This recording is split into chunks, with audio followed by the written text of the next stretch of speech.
ang masarap na maruya. Crispy maruya. Pakita ko po sa inyo kung paano lutuin to. Ang sarap po. Ito po ay recipe po ni Ate Cecil. Okay. So, manood po kayo.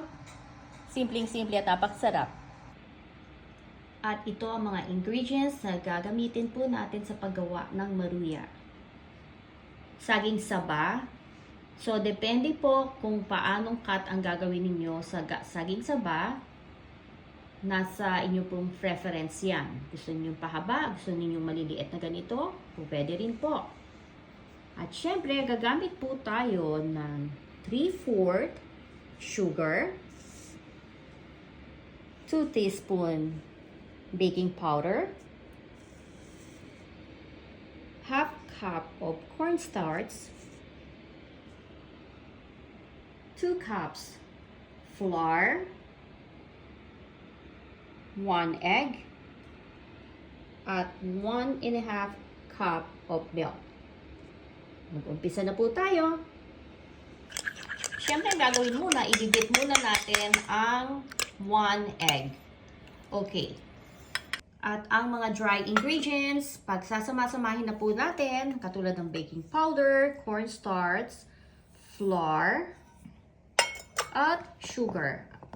At haluin lang po natin mabuti yan.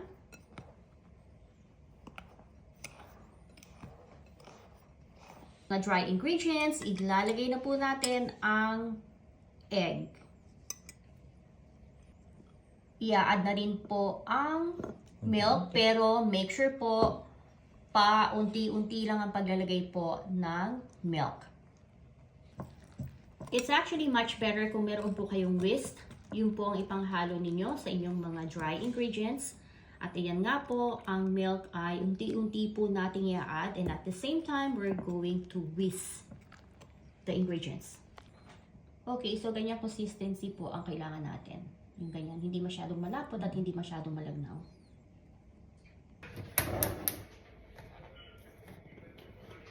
Olive oil.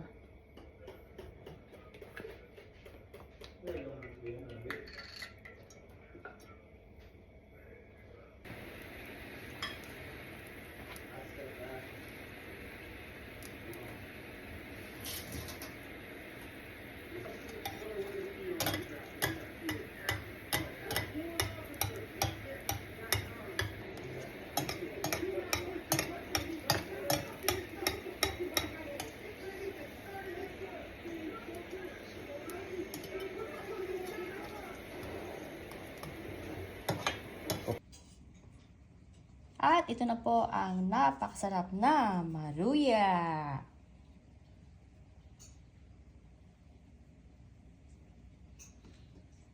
Thank you guys for watching. See you guys later.